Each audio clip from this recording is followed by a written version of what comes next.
Stop that!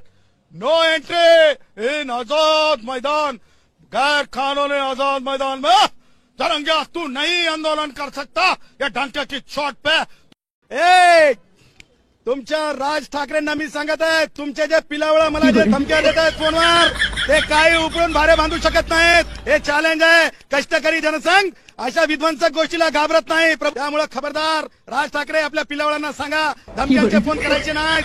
Parel Lalbaug मध्ये राहतो, challenge स्वीकारतो आणि अशा फोनवर धमक्या देण्याऐवजी फ्रंट टू फ्रंट 1 to 1 करायला मी तयार। सदावर्ते एक चुम्मा दे चुम्मा। तो ऑलवेज विनर असलेला माणूस आहे सदावर्ते। आताच त्यांनी सांगितलं की सदावर्ते म्हणजे वर। महाराष्ट्राच्या वकिली पेशाला काळिंबा असणारा डाबर डॉग म्हणजेच गुणवंत सदावर्ते। मित्रांनो, हा गुणवंत सदावर्ते नावाने गुणवंत आहे, परंतु कार्याने डुकरासारखा आहे असं म्हटलं तरी चालेल। कारण ज्या तोंडाने खातो त्याच तोंडाने उकीर उकरण्याचं काम हा करत आहे। काय बोलावं, काय खावं, कसं आचरण करावं हे पण त्याला माहीत नाही आणि गर्वाने सांगतो की मी कायदे पंडित आहे, मला कायद्याचं खूप ज्ञान आहे। परंतु मित्रांनो, तसं नाही आहे। आपण बघितलं असेल की एखादा नेता भूक म्हणलं की कसा भुकतो, उठ म्हणलं की कसं उठतो आणि बस म्हणलं की कसं बसतो, हे पूर्ण महाराष्ट्राने बघितलं आहे। कालचाच विषय घेतला तर संघर्ष योद्धा मनोजदादा जरांगे पाटील यांनी मराठा समाजाला कुणबीतून आरक्षण मिळावं म्हणून उपोषण केलं, परंतु काही नेत्याच्या सांगण्यावरून,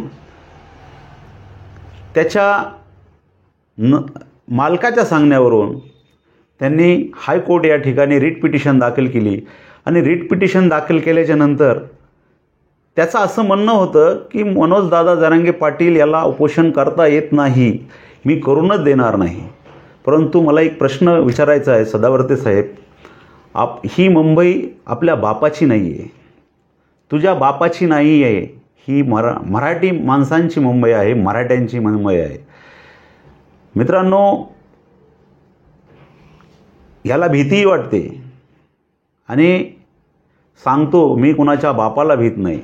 त्याचं कारण असं, ज्यावेळेस सुनावणी होती, हायकोर्टमध्ये सुनावणी होती, त्यावेळेस स्वतःच्या गाडीत न येता तो टॅक्सीने आला आणि टॅक्सीने येताना कमीत कमी 10 ते 20 पोलीस बरोबर होते, बॉडीगार्ड बरोबर होते आणि हा सांगतो मी भीत नाही।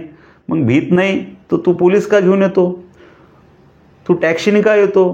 कारण चकवा देऊन तो हायकोर्टामध्ये आला आणि संरक्षण घेऊन आला।